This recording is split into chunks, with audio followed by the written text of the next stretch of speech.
Rain drizzled down the cracked windshield as Ethan sat in his old pickup truck, staring at the tiny box wrapped in faded red paper. It wasn't much, just a small silver pendant he bought from a thrift store for $15, the last bit of money he had until payday. But for some reason, it felt important. Maybe because it was his first date in years. Maybe because, after everything life had taken from him, he still wanted to believe in something or someone who might see him for more than what he had. He had no idea that the woman waiting for him tonight wasn't just any woman, but someone whose life couldn't have been further from his own. He took a deep breath and glanced in the mirror. His tired eyes reflected years of struggle, the exhaustion of raising his 8-year-old daughter, Lily, alone after his wife's death. He had juggled 2 jobs, spent nights fixing cars, and sold whatever he could just to make rent. Tonight was supposed to be a break, a small slice of normal in a life that had forgotten what happiness felt like. His friend Mark had convinced him to try a blind date. "She's kind, down to earth," he'd said. "Just be yourself." The restaurant looked expensive, and Ethan hesitated before stepping in. He almost turned back, embarrassed by the worn jacket he wore and the scuffed shoes on his feet. But then he remembered Lily's voice that morning, whispering as she handed him her hand-drawn card, "Good luck, Daddy. Maybe she'll like you for you." Inside, the place buzzed with soft music and laughter. A woman sat near the window, dark hair falling gracefully over her shoulders, dressed simply but elegantly. Her name was Claire. When she looked up and smiled, something in her eyes, warm, sincere, made Ethan forget the storm outside. "You must be Ethan," she said softly, standing to greet him. Her voice was calm, steady, the kind of voice that could quiet any storm. Ethan smiled nervously. "Yeah, sorry I'm late. Traffic was crazy." They talked for hours. About life. About family. About dreams neither had the courage to chase anymore. Claire listened to him like no one ever had, not out of pity, but genuine curiosity. And when Ethan mentioned his daughter, her face softened. "She sounds wonderful," she said. "She's my everything," he replied quietly. "Sometimes I think she keeps me alive more than I keep her."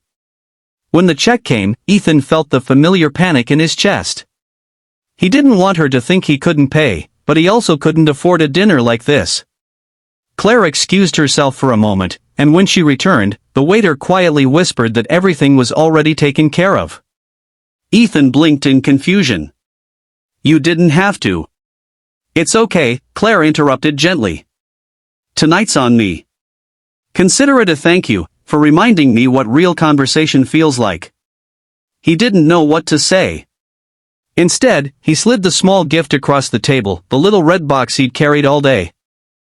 "It's not much," he said, almost ashamed. "But I wanted to bring you something." When she opened it, her fingers trembled slightly. The simple silver pendant glimmered faintly in the light. "It's beautiful," she whispered. "No one's ever bought me something so thoughtful." He chuckled awkwardly. "It's just a pendant. Probably not worth much." But she smiled, a deep, knowing smile. Sometimes the things that aren't worth much money are worth the most. Outside, rain poured harder. He offered to walk her to her car. When they reached it, she surprised him by leaning in and pressing a gentle kiss on his cheek. "Good night, Ethan," she said softly. "Take care of Lily." He froze. "How did you?" But before he could finish, she was gone. The taillights disappeared into the night, leaving him standing in the rain, stunned. A week passed. Ethan couldn't stop thinking about her. He hadn't heard back since their date, and a small part of him wondered if she'd just been being polite. But then, one Friday morning, a black car pulled up in front of his small house. A man in a suit stepped out. "Mr. Ethan Cole?" Ethan nodded, wiping grease off his hands from the auto shop. "This is for you," the man said, handing him a sealed envelope. Inside was a letter, handwritten, neat. "Ethan. Thank you for reminding me that kindness still exists. I haven't been honest with you. My name is Claire Winters, CEO of Winters Corporation. I don't expect you to understand why I hid that, but I wanted someone to see me as a person, not a headline. You did that. You gave me something I haven't felt in years, sincerity. I'd like to see you again, if you'll let me. Claire. Ethan stood frozen. Winters Corporation was one of the biggest companies in the city. A millionaire CEO. He couldn't process it. That evening, she called. Her voice was just as calm as before, but now there was vulnerability beneath it. I'm sorry I didn't tell you the truth, she said. I just wanted one night where I wasn't a CEO. Where I could be just a woman having dinner with a good man. He hesitated, his heart pounding. You didn't have to lie, Claire. I liked you, the real you. Silence hung for a moment before she whispered, Can I see you again? They met at a park this time, simple and quiet. She came without makeup, wearing jeans and a sweater. No bodyguards, no fancy cars. Just her. And when Lily ran up to show her the drawing she'd made, Claire knelt down, smiling through tears. She's incredible, Claire said softly. You're doing an amazing job, Ethan. Ethan's voice broke. I'm just trying to give her a good life. Even when I can't give her everything. Claire took his hand, her fingers gentle but firm. You already have. You've given her love. That's more than most people ever get. Weeks turned into months. Their bond deepened. Claire would visit the garage, bringing lunch, sometimes helping Lily with homework. For the first time, Ethan allowed himself to imagine a future not filled with struggle, but with hope. But then came the moment that changed everything. One evening, as Ethan prepared to close the shop, a man from Claire's company arrived. He offered him a check enough to change his life completely. She wanted you to have this, he said. An investment in your business. Ethan refused. Tell her. I don't want her money. I just want her. When Claire arrived later, she looked almost afraid.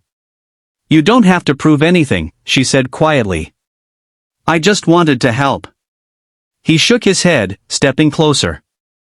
Claire, you already did. You made me believe again. You made me feel like I was enough. Her eyes glistened with tears as she whispered, and you made me remember what love really means. The following month, Ethan's garage reopened, newly repaired, but not with her money. With his effort, his persistence, and the support of a woman who stood beside him, not above him. On their anniversary, Claire wore the same silver pendant he had bought with his last $15. As they danced under the soft lights of the garage, she looked up at him and smiled. You know, she said, I could have bought 1,000 of these. But this one's priceless. He smiled, pulling her close. Because it's the only one that came from love, not money. And as Lily laughed nearby, spinning with a sparkler in her hand, Ethan realized something he hadn't felt in years, peace. He'd spent his last $15 not on a gift, but on the beginning of a forever. The pendant wasn't silver anymore. It was golden, meaning a reminder that sometimes, love finds you when you have nothing left to give, and gives you everything you never knew you needed.